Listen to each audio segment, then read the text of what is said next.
पालकी पे आ रही है, ठीक है जी। तो पालकी पे आ रही है।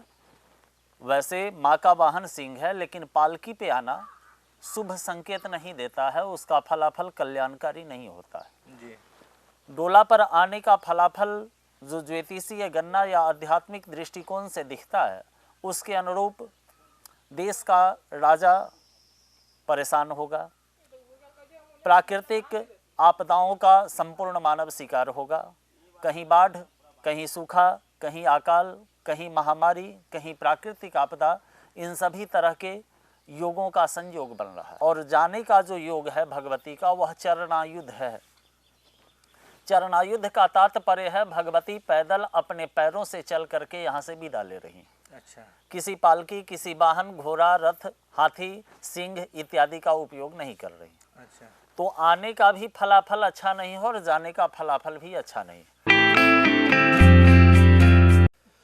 नमस्कार, मैं हूं वरुण कुमार। आप जनमन भारत देख रहे हैं। जनमन भारत में आपका स्वागत है। एक बार फिर से हमारे साथ पंडित धीरज झा धर्मेश मौजूद हैं। हम उनसे बातचीत करेंगे। नवरात्रा का महीना आने वाला है, नवरात्रा किस तरीके से करें, नवरात्रा की क्या क्या जो है वो नवरात्रा करने से क्या क्या परोपकार या उपकार या जो भगवान को जो याद किया जाता है, माता रानी को जो याद किया जाता है, उसको किस तरीके से किया जाए ताकि आपका जो है वो पर्व सफल हो, आपकी पूजा सफल हो। तो बाबा, आपका स्वागत है हमारे कार्यक्रम में। जनमन भारत के तमाम दर्शकों को जय माता की, जय श्री राधे। ये नवरात्रा शक्ति संचय का पर्व है, पवित्रता का पर्व है, शुद्धता का पर्व है, आत्मा को परमात्मा के श्री चरणों में विलय होने का पर्व है। जितनी शुद्धता, जितनी पवित्रता के साथ शारदीय नवरात्रा और बासंतीय नवरात्रा में शक्ति की आराधना किया जाए, आदि शक्ति जगतजननी जगदम्बा सभी के ऊपर अपनी दिव्य कृपा दृष्टि प्रदान करते हुए सभी भक्तों का कल्याण करती है।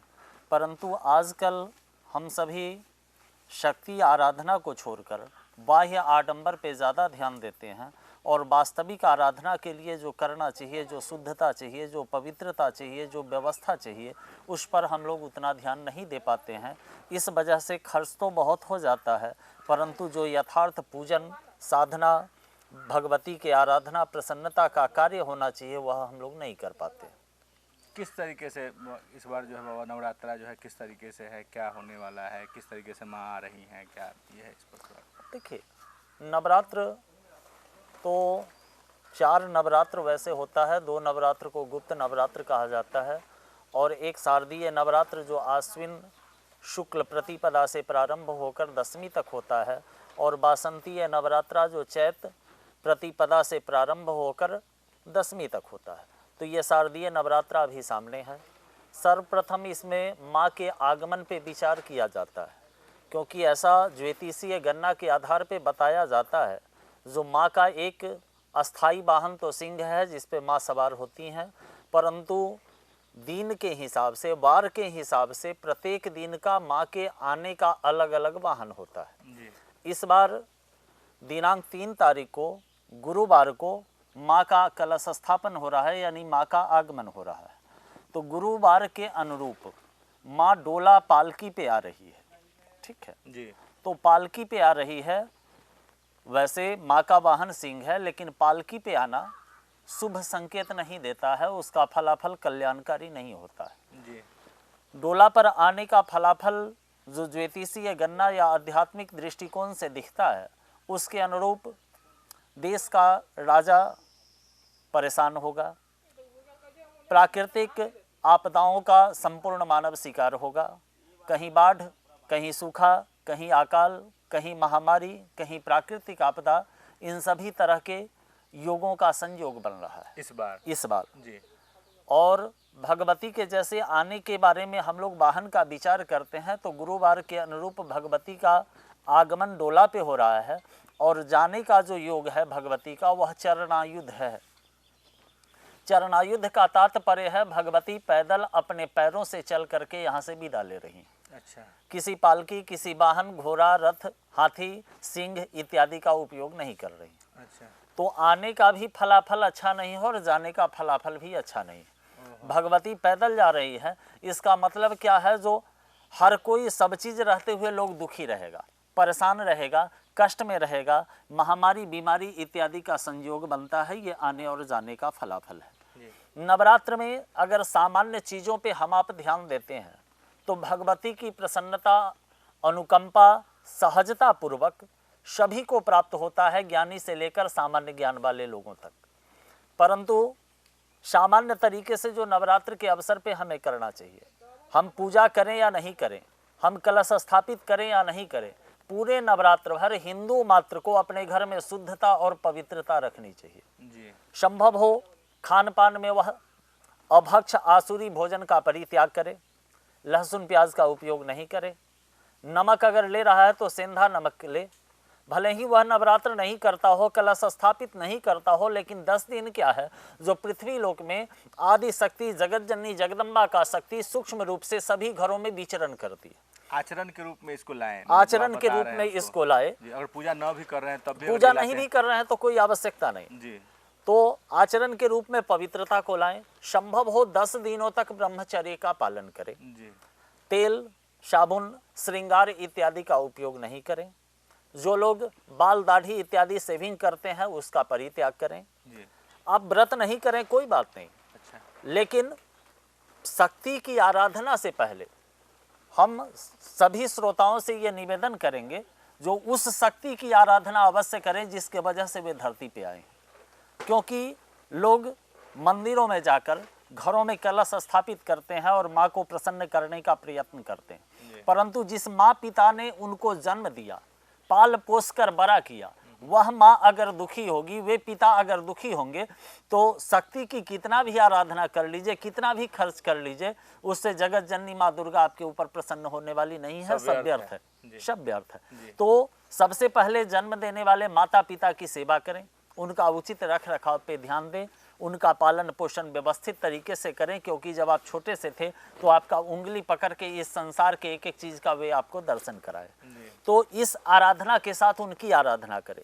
तो हर कोई घर में पवित्रता रखे, अपने कुल देवी या कुल देवता के नज़दीक घी का, तिल के तेल का या शुद्ध सरसों के तेल का 9 दिनों तक नियमित रूप से दीपक जलाएं। माँ भगवती का एक तस्वीर अपने घर में रखें, वहाँ लाल गुड़हल का फूल, अक्षत, लाल चंदन और थोड़ा प्रसाद अवश्य अर्पित करें। अगर प्रतिमा भगवती का नहीं कर रहे हैं तो अपने कुल देवी या कुल देवता के नज़दीक रखें। अच्छा, ऐसा आचरण व्यवहार में लाएं, पूजा में ऐसा आचरण व्यवहार में लाएंगे तो उससे क्या होगा, जो आपके घर में जो पूर्वजों के द्वारा स्थापित कुल देवी या कुल देवता हैं उनका कृपा प्रसाद आपको मिलेगा। माँ भगवती असुरों को संहार करने के लिए, यानी वह दिव्य ज्योति असुरों का संहार करने के लिए एक अपूर्व सुंदरी का स्वरूप धारण की। ये जो सिंह है स्वयं भगवान शंकर सिंह का स्वरूप धारण करके भगवती को अपने पीठ पर बैठा करके उस देवासुर संग्राम में असुरों से युद्ध करने के लिए उनकी सहायता करने के लिए आए।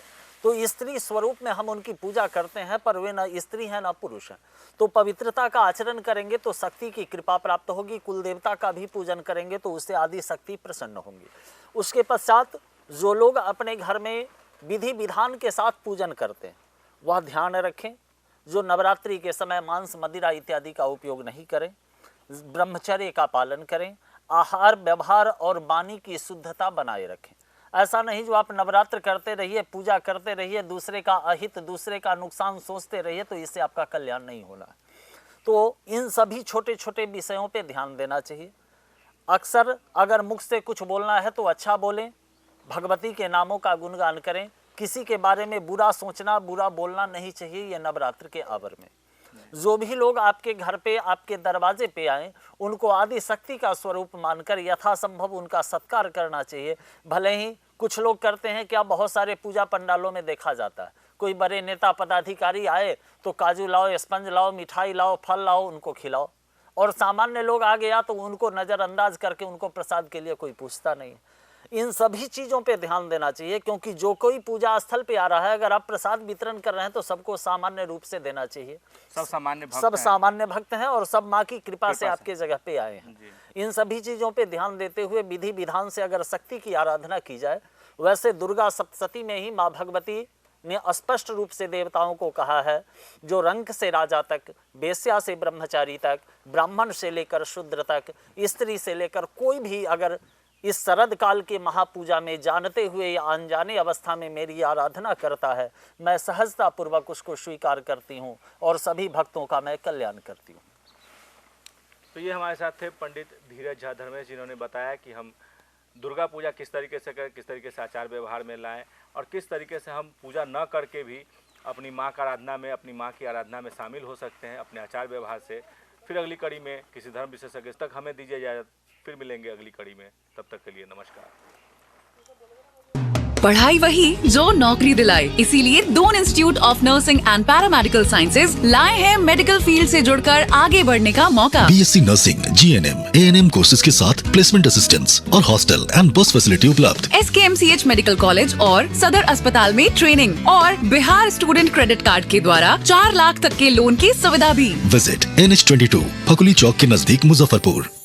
बीटेक मात्र 4,40,000 से शुरू, पढ़ने रहने खाने के साथ, वो भी स्टूडेंट क्रेडिट कार्ड के माध्यम से। MBBS करे रशिया से मात्र 13 लाख रुपए में, GNM करे मात्र 4,50,000 रुपए में स्टूडेंट क्रेडिट कार्ड के माध्यम से, B फार्मा करे 4,20,000 रुपए में स्टूडेंट क्रेडिट कार्ड के माध्यम से, हॉस्पिटल मैनेजमेंट करे 4 लाख रुपए में, वो भी बिहार स्टूडेंट क्रेडिट कार्ड के माध्यम से, पढ़ने रहने खाने के साथ। BPT करे मात्र 3 लाख रुपए में, वो भी बिहार स्टूडेंट क्रेडिट कार्ड के माध्यम से। आप ये सारे पैसे इंस्टॉलमेंट में दे सकते हैं और अधिक जानकारी के लिए अप्लाई नाउ पे क्लिक करें। Shri Parshuram education and placement service private limited, central bank building, Kalambagh Chowk, Muzaffarpur, Bihar. हमारा कॉन्टेक्ट नंबर है 7004165687।